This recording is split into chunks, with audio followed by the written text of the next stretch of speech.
All right, now there is definitely something to be said about modern tools, but there is really just this sort of feel and a charm about older tools that honestly is just kind of lost with modern tools.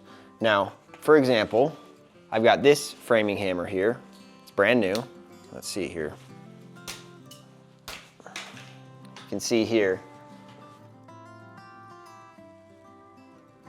Brand new. It's pretty cool. Works great, super durable, looks cool, all that good stuff. But there is just something to be said about a more raw tool, specifically a hand tool. Like, it's one thing to be said about like a cordless saw or something like that. There's something about the tool having a little bit of rust on it, it having some marks from being in the forge, it's got just a regular wood handle. There's something about that that is really just appealing to me as a tool. But interestingly enough, I feel like this applies to more than just wood handle versus a metal handle. There's something about modern design of tools that just doesn't feel right. Focus in on this hammer here, for example. Now this hammer here is the TB3 made by Stiletto, and it's basically the model directly prior to this hammer. And I don't know what it is, I'll throw some B-roll up here so you guys can see it, but there's something about the older model that just has a cooler feel and sort of just a more classic feel to it. There's something about design aspects that are done specifically for the sake of stylizing something. This looks a little more simple to me with some of the softer edges, curves, and things like that. It seems like they just put material where it needed to go in order to make the hammer as strong as it needed to be. With this, there's sort of like contours and things that are cool, and like, but then there's like sharp edges and stuff that are added in that to me almost seem a little like they're just there for the sake of the design. Like something as simple as this little kind of corner with a 45-degree angle there, that just feels a little, I don't know, feels a little bit like an Avengers prop. Now, even another example, this is again a brand new modern Stiletto 14-inch framing hammer. This is an older one. Now, ignore the burn marks on the handle, but there's even just something about the shape of the head on this that I just like, and it just looks more classic. Derek, if you're watching this, thanks for getting me this. And again, I think this applies to more than just hammers. For example, I've got this tool here, which one of my viewers actually sent to me. I'm assuming it was one of his. He's a framer with a lot more experience than I have. But I had made that video talking about 6.5-inch rear handle saws, and so he actually sent me a 6.5-inch worm drive skill saw, which they used to make, they don't make it anymore. Funny enough, the reason behind me talking about wanting a 6.5-inch rear handle saw was because it would be lighter, and this is like twice as heavy as a modern day 7.25 saw.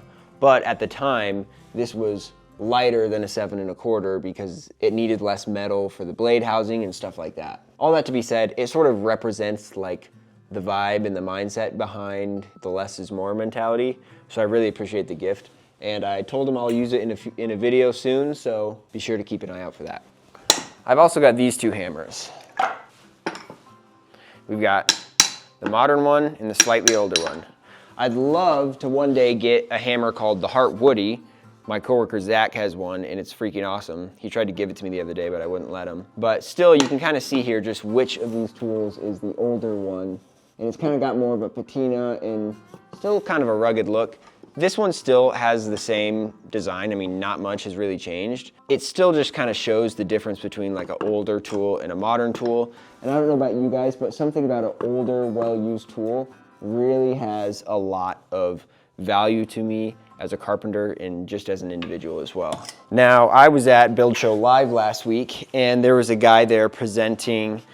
He was making some titanium hand tools, and they seemed really cool, actually. Gave him some kind of cool ideas of stuff that I thought would be fun to see in a hammer. I even told him some of my own personal ideas that I'm wanting to manufacture. I'm not shy with ideas. I'm totally cool with sharing that kind of stuff. But something I told him, he had asked me which of his tools I would be most drawn to. And I told him that I was like, you know, honestly, like functionality aside, like I would never buy this, or this, because it just looks almost too designed. Like at the end of the day, when it comes to a hammer especially, you're literally just buying a heavy thing on the end of a stick. And there's something about when there's too many design elements built into a tool, especially a simple hand tool, it sort of just feels like marketing and it feels less like a well-designed tool, even if the marketing aspect is well-designed. Now again, here's a couple other hammers I have. These are super old hammers.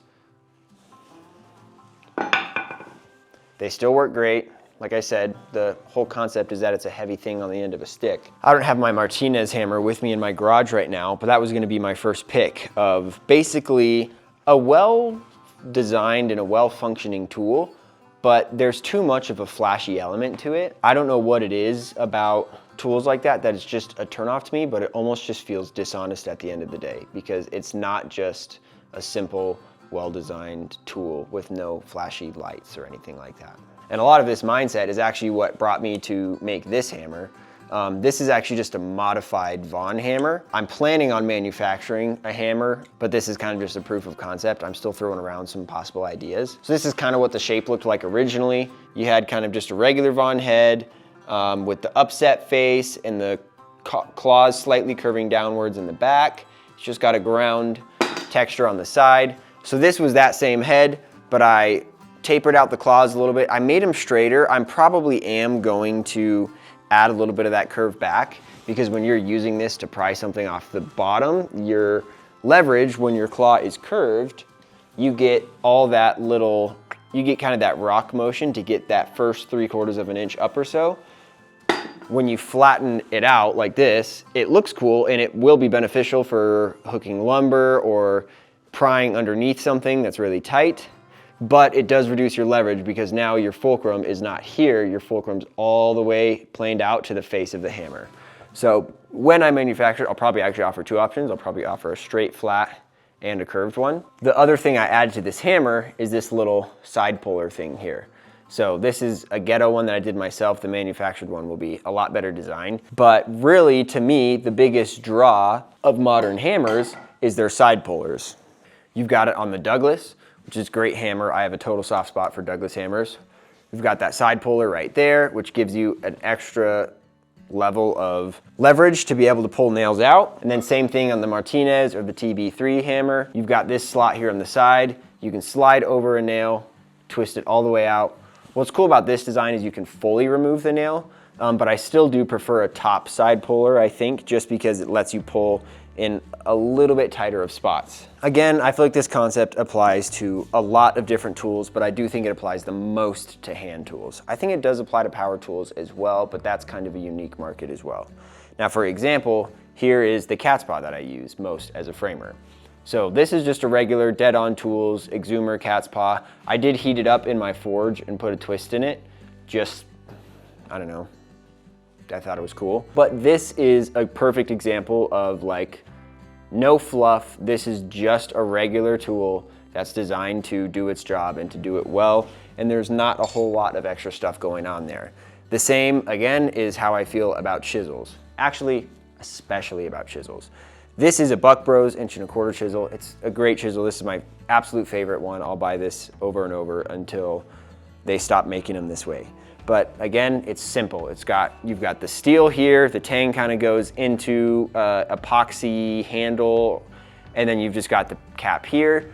Most chisels that you'll see if you go to a Home Depot or Lowe's are gonna have like a super long plastic handle with like textured rubber grips and all this stuff and like weird contours and stuff. And it's just like, it's just too much. Like, again, I don't know what it is about it, but it's just like, it feels like you're trying to sell me something that I don't actually need. And I much prefer to buy a tool where I can clearly see by the design of it, okay, if people are telling me good things about this, it's purely based on the functionality and how well it performs said function. Even another example here. Here I have an old framing gun. This is an NV83A, not even an A2, just an A, first gen. But then here, we've got a more modern version of the same kind of thing. And there is, yeah, just a lot of design elements that were taken here and stuff like that where it's like, it doesn't take away from the fact that this is a better nail gun. It's more advanced and there's definitely been improvements made as the nail guns continue to progress with technology. But when you see this, and it's not necessarily like a flashy, beautiful thing, you look at it and you know that if this thing is selling, it's purely because it's a good product. Not because of the brand name, it is just a gun that works well and is reliable. And a dream of mine is to see this kind of style of tools come back. And I think a lot of companies would be surprised to see just how many carpenters actually feel that way. I feel like the same thing even goes for cars, where like you see a classic car and it's way cooler than like the newest like Kia or something. Even cars used to have that same kind of thing where it was rooted in functionality and not rooted in like heated and cooling massage sheets with a Bluetooth radio and auto windshield wipers and running boards that pop out on their own. Like all this stuff that's like handy and cool, but at the end of the day, like just a simple functional tool or vehicle or whatever is just a beautiful thing. There's a very real, very meaningful beauty in just having something that works for no other reason and for something that's high quality for no other reason than just doing its job well. Anyways, that is my rant. I just bought a meth-house today, so you're gonna be seeing a lot of videos about that. Stay tuned.